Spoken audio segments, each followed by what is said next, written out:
I love this building. Every bit of it. I loved it from the very first moment I entered the building.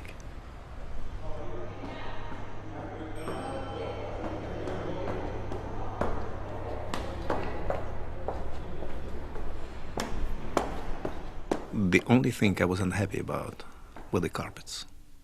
They were worn out, with a lot of holes, very undignified. And I thought, my God, such a beautiful building, such a fantastic organization, such awful carpets.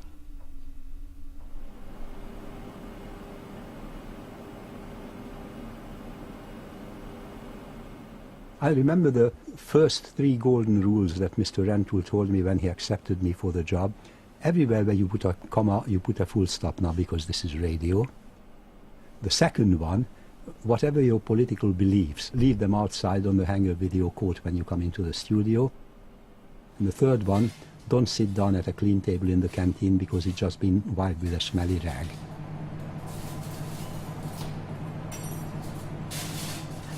I still remember, after listening to the BBC, my dad would remind me, don't tell anybody. You'd be in a deep trouble. You could be put in jail. I don't know whether it's just the physical building, the bricks and mortar of Bush House, or the fact that we have a sort of United Nations of broadcasting here, but I think maybe it's a bit of both. It's not a bespoke broadcasting centre, and that's part of its charm. It's a rabbit warren of corridors and crazy modifications and things, and that's part of what makes it special, I think.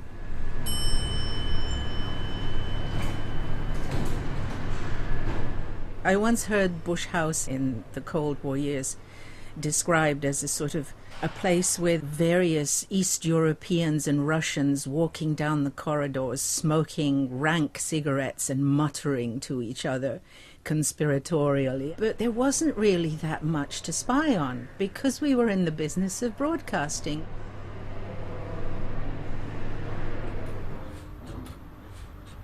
There's this sense that time pulses through the entire building.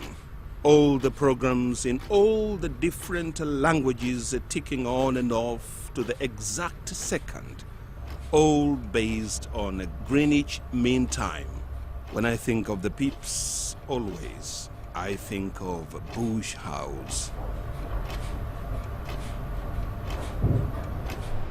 I was saying to colleagues that, you know, where the marble floors are slightly dented, that was my feet that did that, you know, over the years. We've lived through so much change in this building and so much, you know, so much history that it's going to be sad. It's going to be sad, and I hope she gets a proper send-off, this building.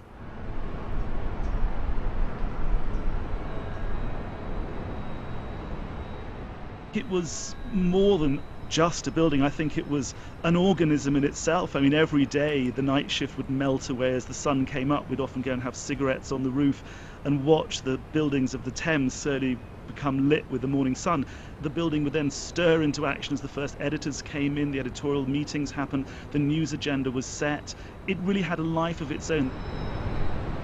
To be able to tune into something like the World Service and hear this stuff coming out at you and giving you a shape to the world around you is it's unbelievable. It's like bringing colour into a dark room.